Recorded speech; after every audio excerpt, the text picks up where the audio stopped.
बहुत समय पहले उज्जैनी के महान राजा विक्रमादित्य अपने साहस और न्यायप्रियता के लिए प्रसिद्ध थे। एक दिन उनके दरबार में एक रहस्यमयी तांत्रिक आया। वह लंबी दाढ़ी, भयानक चेहरे और काले जादू के प्रतीक चिन्हों से भरे वस्त्रों में था। उसने राजा से कहा, राजा विक्रम, मैं तुम्हें एक चुनौती देने आया हूं। अगर तुमने इसे पूरा कर लिया तो मैं अपनी सारी शक्ति तुम्हें सौंप दूंगा, अन्यथा तुम्हारी आत्मा हमेशा के लिए मेरे वश में होगी। राजा ने साहसपूर्वक चुनौती स्वीकार कर ली। तांत्रिक ने एक भूतिया जंगल में जाने का आदेश दिया, जहां एक रहस्यमयी पेड़ पर लटकता हुआ शव था। राजा को उस शव को महल तक लाना था, लेकिन शर्त यह थी कि शव को लाते समय राजा को बिल्कुल मौन रहना होगा। राजा विक्रमादित्य ने अपनी तलवार और मशाल उठाई और रात के समय जंगल की ओर निकल पड़े। जंगल अजीब आवाजों और ठंडी हवाओं से भरा हुआ था।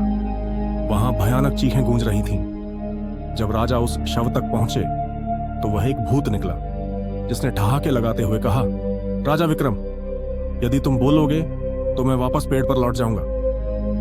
राजा ने शव को कंधे पर लादा और वापस लौटने लगे। रास्ते में भूत ने राजा को डरावनी कहानियां सुनानी शुरू की। एक बार राजा जवाब देने ही वाले थे, लेकिन उन्होंने अपनी प्रतिज्ञा याद रखी और मौन रहे।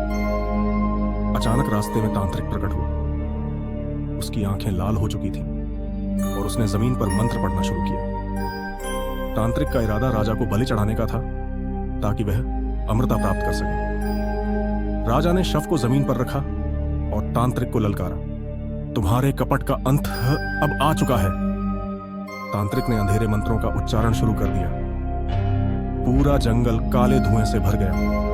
राजा ने अपनी तलवार निकाली और तांत्रिक पर वार किया, लेकिन वह अदृश्य हो गया। तभी शव के भूत ने राजा को चेतावनी दी, इस तांत्रिक को पराजित करने के लिए उसके गले में लटक रहे काले ताबीज को तोड़ना होगा। राजा ने अपनी तलवार हवा में घुमाई और तांत्रिक के गले से ताबीज काट दिया। ताबीज टूटते ही तांत्रिक जमीन पर गिर पड़ा और भयानक चीख के साथ जलकर राख हो गया। भूत ने राजा का धन्यवाद किया और मुक्त होकर आकाश में विलीन हो गया।